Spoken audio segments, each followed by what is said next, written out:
Hi, everybody. Time for the Rules and Regulations Committee for July.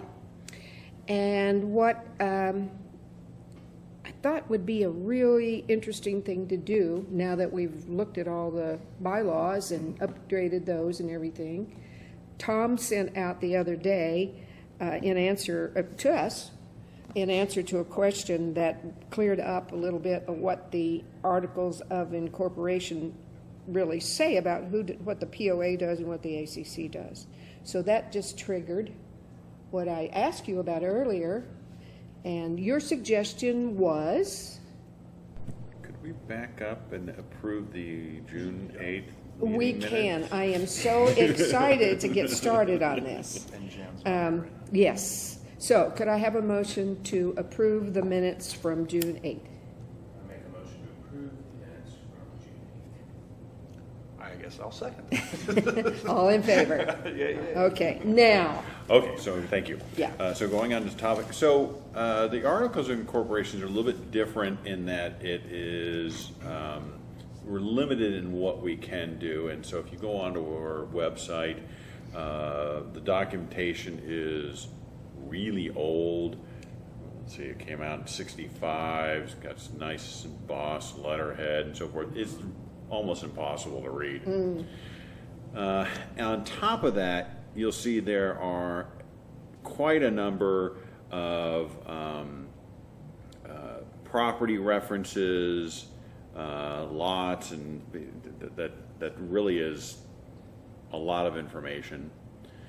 And then there are a number of amendments, and some of the amendments actually are revisions upon previous amendments multiple times. And so one of the thoughts that we had was to retype the Articles of Incorporation to incorporate the most current amendments. So you're not having to go through the Articles of Incorporation, look at all the different amendments and realize, okay, which one is the most current? Let's incorporate that in. And then and that will give us a good document to work off of, and we could simplify the language of that by vote of the entire board. But really on this one, the substance we would not be able to change, because it's really directly connected to the declaration. The declaration can only be amended by a vote of the entire membership. So what would be accomplished by this is consistent with what we've been working on with regards to the policies. Let's make it easier to read, easier to understand, and the way it's written right now with it's copies of documents from 1965 and with all these amendments and everything, is very hard to read. So we could accomplish the goal of making it easier to read and understand, but just recognize that we can't go in there and say, oh, I want to make that major policy change. You can't do that because it's so directly linked to the declaration. So that's the suggestion we had. Doug and I were talking about it, and we thought that would be kind of middle of the road, accomplishing the goal and making it easier, but not going overboard and getting ourselves into legal trouble. and we can publish that right behind the articles? That's the other thing that we talked about is actually we could act on the same document. Here it is in easier to read form, and here's the source documents if you want to read through the source documents. Source documents and translation of the source documents. Yeah, it's just this as you get higher in the governing documents, they get much harder to read. Okay. We talked about the Declaration was written by lawyers for lawyers In the 60s. in the 60s, Yes. and the articles are pretty much the same thing, written by lawyers for lawyers. So it's they can be really challenging to understand, to read. Okay, how does everybody feel about that? Do you think it makes it easier for the average bear to understand what they say? Yeah, I guess I would just ask you, I guess I would ask you guys, since you guys have spent the most time with it, of when we strip out the history of the amendments, is there any big ones that call out to you that really shine a light on why that amendment is now this way? I'm going to defer to Doug, Yeah. but Where you really need the context, I guess. Yeah, it's been a while since I've looked at them all together because we don't change them very often. You know, they're pretty static. And as Tom mentioned, the articles of incorporation were filed at the same time as the declaration, so it's created this, and it's by reason that there's this connection between the articles and the declaration, and it cites language specifically out of the declaration, and that's what Tom was saying that we wouldn't want to change. But some of the changes, like originally it was called Bella Vista Country Club, and now it's Bella Vista Village Property Owners Association. So there's a name change in there, and then the number of directors that it takes to change the articles of incorporation, that was changed several times back and Multiple forth. times. And the number of directors was changed. And the number of At least directors once. was changed, Uh-huh. yeah. So we've had kind of some just discussions about what would it look like to have 12 members of the board, or what would it look to have 7 members of the board. That's the type of thing that would be changed in here, but I'm not really answering your question very directly because I don't have a lot of history for why some of these changes were made. But as we go through it, we may be able to put a little clarity to that. Yeah, so some fresh ideas Fresh about ideas. why, talk So- about why and Yeah. how. With the amendments, I should have looked at them, I haven't, but are they, so is the last amendment the last thing, or does it change just something in the past? Just changes something. It's called redlining a document, where you change one item, and that's why it's confusing, is because like 2 amendments later, you have that changing a Amendment previous, 3. previous amendment, so it is hard to track. And so we thought that might be a good way to do it, is just restate the articles in their current form, instead of trying to piece together all those different amendments. Okay, so do we start kind of looking at it today, or we just put a game plan in place to come back next time and start pulling it apart? Doug and I didn't want to be presumptuous and just start down this Right, right. process without talking to you guys. So I would say the game plan is does this make sense? Is this in keeping with the mission that the committee has been following for some time? And we think it does. So we haven't, No, other of than course the not. verbal idea, we haven't done any work. So guys, how do you feel about all that? Think it's a good idea? I personally think it's a great idea, and it's not, obviously, we're not rewriting or recreating anything. We're making an abridged version, I guess, is kind of a easier, Those to it, 2023 language. We'll rewrite portions of it with the sole intent goal of making it easier to Right, read. but there won't be a not- change. Not the substance. Right, yeah, you yeah, know, yeah, that's you know, what- we have 9 board members. We're not looking to change that. Right, right, But right. how it's written is, Yeah. wow. And when I was reading through it, like to your point, Amendment 2, and then it's like, and then there's Amendment 5, and it's like, get it in chronological order, newest to latest instead of latest to newest. Yeah, exactly. I'm all for it. So do we have the original document and then the translation, or do we take the original document and insert clarifications?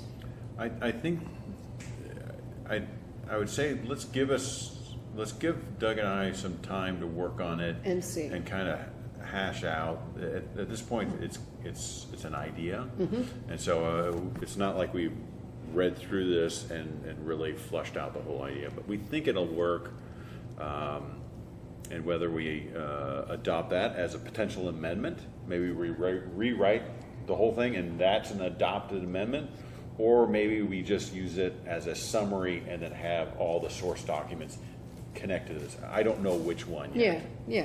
Well, it doesn't have to be decided right now, just the fact that we're looking at it and making it easier is the goal. Yeah.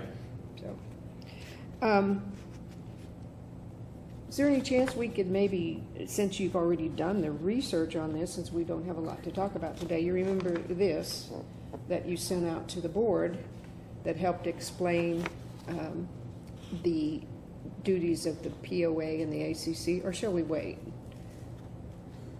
No, I think this would be great. I forgot I wrote this. A week ago. I only get 100 emails a day. Well, I think Jason asked you a question for clarity, and you gave us that to explain Right, to the right. member. So what happens sometimes is, and it's totally understandable, first of all, our governing documents are challenging to read. If you went to the city's ordinances, they're challenging to read. No You went to the kidding. U.S. Constitution, they're challenging to read. So it's unfortunately when you have a large organization, it is complicated. And so what will happen sometimes is people will go in and they will pick and choose or just look at one particular area and then they'll take it out of context. Or part of a sentence and leave off the important part. Yeah, and I don't think this is malicious. No. It's just it's confusing, and I always remember. I said this just a moment ago. A lot of these documents were written by lawyers for lawyers. So unless you're a lawyer, you might skip over certain key words that are an attorney would really zero in on, and an average person may not. And so one of those areas of confusion is the ACC and the POA. So every once in a while, a property owner will come to us and say, hey, the POA is in charge of enforcing this.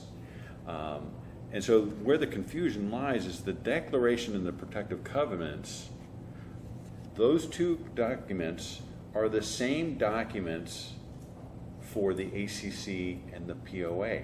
Both entities derive their authority and powers from the same source documents, but those documents split those powers.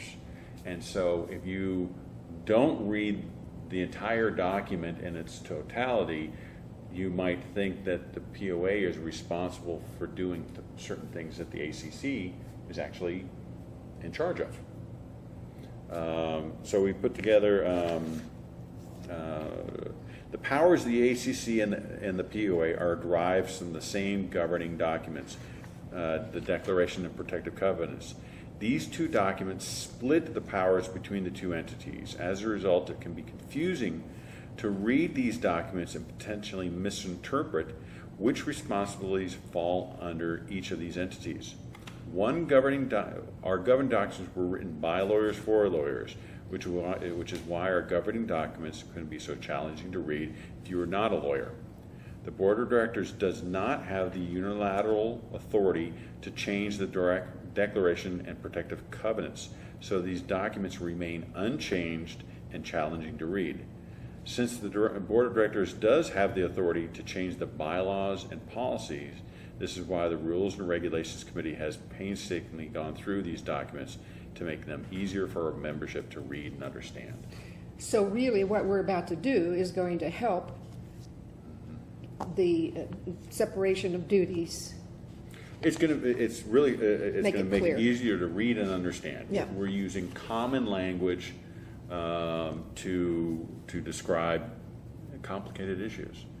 Okay. And so that's what we're trying to accomplish, and so we actually prepared that statement and actually since then have used that a couple times on a few emails that we received, because we get the questions on it. Person goes and does some research on their own, and unfortunately they get sidetracked, and then they come to us and say, why aren't you doing this? Okay. So we've prepared this statement so that we can go, this is why you need to talk to the ACC. And we tell them, this is the telephone number, this is who you want to talk to at the ACC. They'll be happy to help you. Okay. Well, I'm not sure we have much else to talk about today. There are no people sitting here waiting to talk to us. And we have no email questions. No that were sent email in. questions.